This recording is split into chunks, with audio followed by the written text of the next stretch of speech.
you for watching this video about our celebration of Captain Eric Melrose Brown, usually known as Winkle. I hope you've watched the previous video made just after his death in 2016.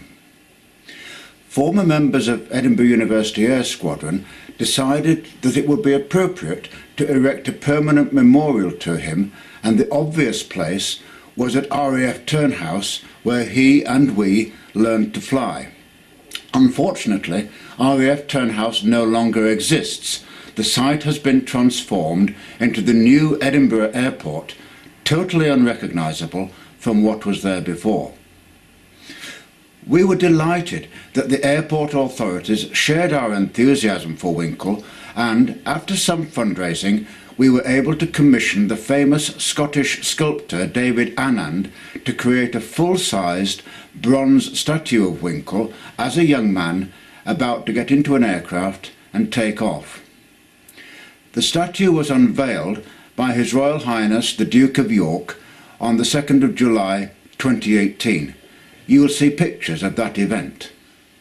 We gave Prince Andrew a copy of a book, Too Close for Comfort, in which Winkle describes 15 of his 21 near-death experiences whilst flying. The number 21 seems to have been very significant in Winkle's life. He was born on the 21st of January 1919. He died on the 21st of February 2016, and he was sunk in the aircraft carrier Audacity on the 21st of November 1941, and in fact he was one of the very few survivors of that attack. And interestingly also, those who organised his memorial event at RNAS Yeovilton, which you may have seen in the previous video, that took place exactly 6 months after his death on the 21st of July 2016. He was a great writer. As well as his autobiography Wings on My Sleeve, he wrote many books about the aircraft he flew, both Allied and German. They are a fascinating read for anyone interested in aircraft.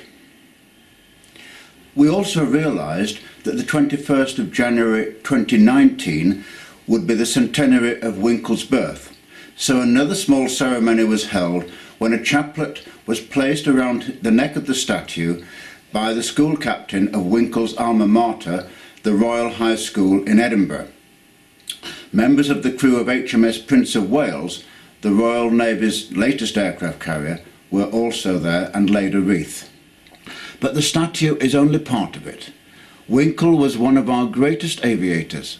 We wanted to celebrate his memory by giving young people from disadvantaged backgrounds the chance to fly as he did.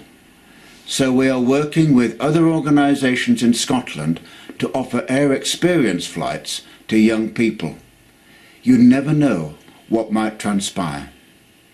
And if you would like to donate or get involved in that, please let us know via the contacts tab on this website. Thank you for watching. Now sit back and enjoy.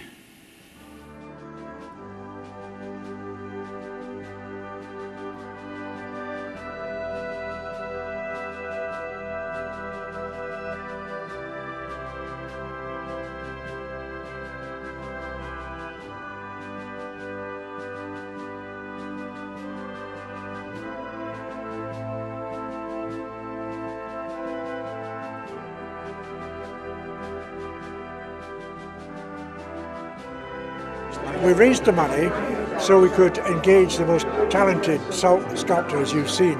David Annand, who lives in Kilmany and Cooper. Wonderful work. He's also responsible for the famous Robert Ferguson statue, the 18th century Scottish poet, on the Canongate in the Royal Mile. And so we knew if it was going to produce that sort of quality, and that statue of Winkle that we've unveiled today is full of life. It looks like Winkle's walking to his next flight. We were so pleased. My father always considered this his home territory. He always considered himself a son of Scotland, educated, brought up in Leith, Galashiels, educated at Edinburgh Royal High School, Edinburgh University, started his flying career I believe, had a turnhouse here, and a lot of his early test work was done out of Donnybristle and Craig and Arbroath, just across the water.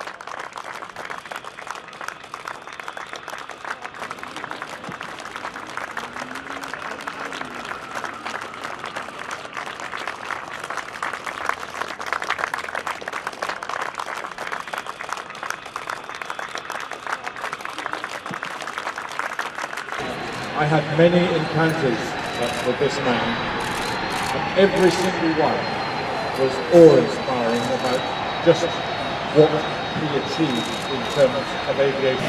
But I have to say thank you to everybody who has helped to put this memorial together. And it is in a fitting place to remember him, not just because this is where he first learned to fly, but his roots, this part of the world, were really important to him.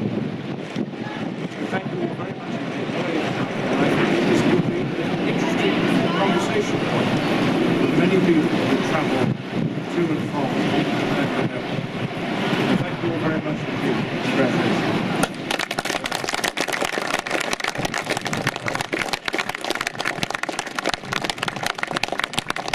I had a wonderful team.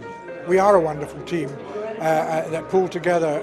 We had great fun at meetings, a lot of hard work, sometimes tearing of hair. We feel we've been able to honour a very, very special man and a very, very, very special pilot.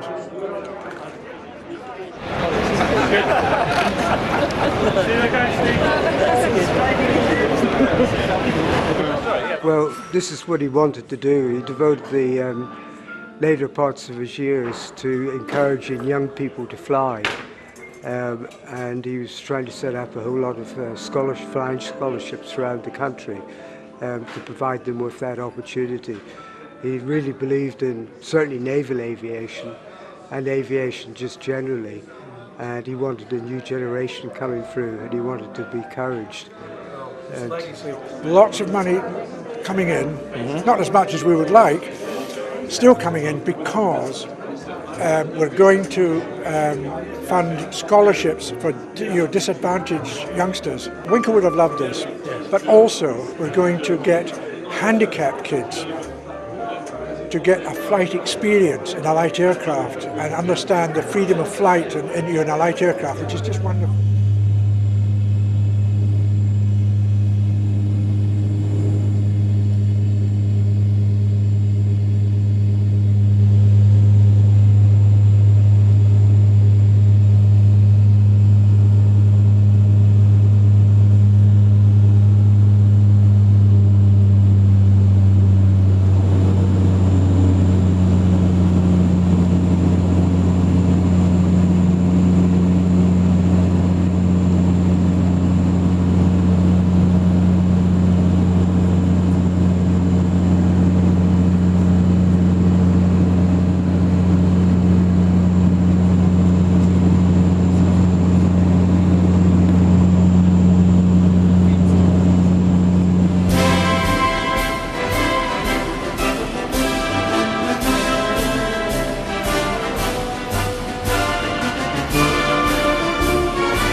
came to fruition in July of last year when Prince Andrew unveiled the statue here.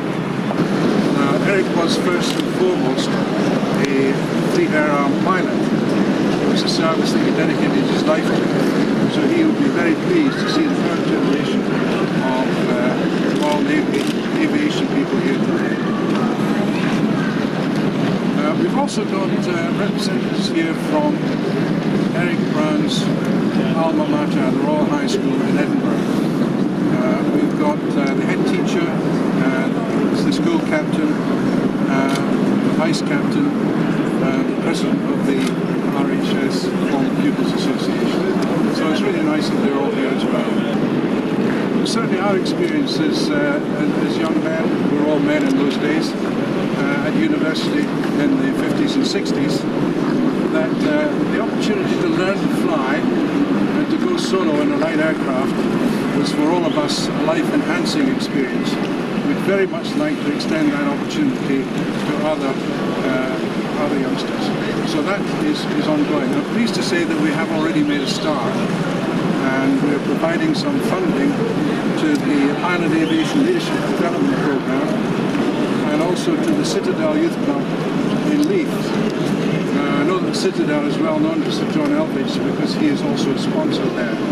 Both of these organisations provide excellent support to disadvantaged youngsters. So in about a month's time, the first of these youngsters will be getting airborne to do some flying and to experience what life is like flying a little light airplane.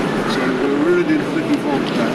We're also offering funds to the Royal Navy, Cadet Force and the RAF Cadet Force to supplement what they already do by way of their experience flying.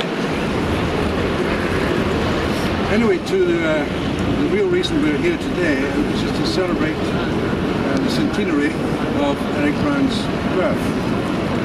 Now, when we discussed this a few weeks ago, we thought, well, it's a celebration, and maybe what we should do instead of putting down a wreath is to give him a chaplet. And the chaplet is a laurel wreath which goes around his shoulders. And it's the traditional way of celebrating military heroes from times gone by. So I'd now like to invite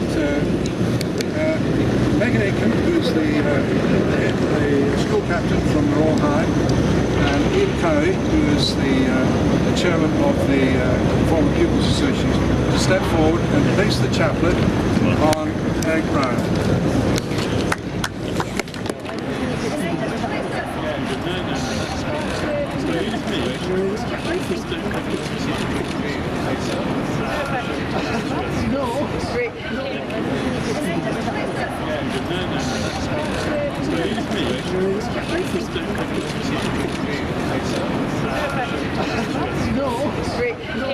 And we also have the Royal Navy contingent. I think Lieutenant Colonel Lawrence will be laying a tribute of some sort for Eric, so Lieutenant will be going to the Thank you.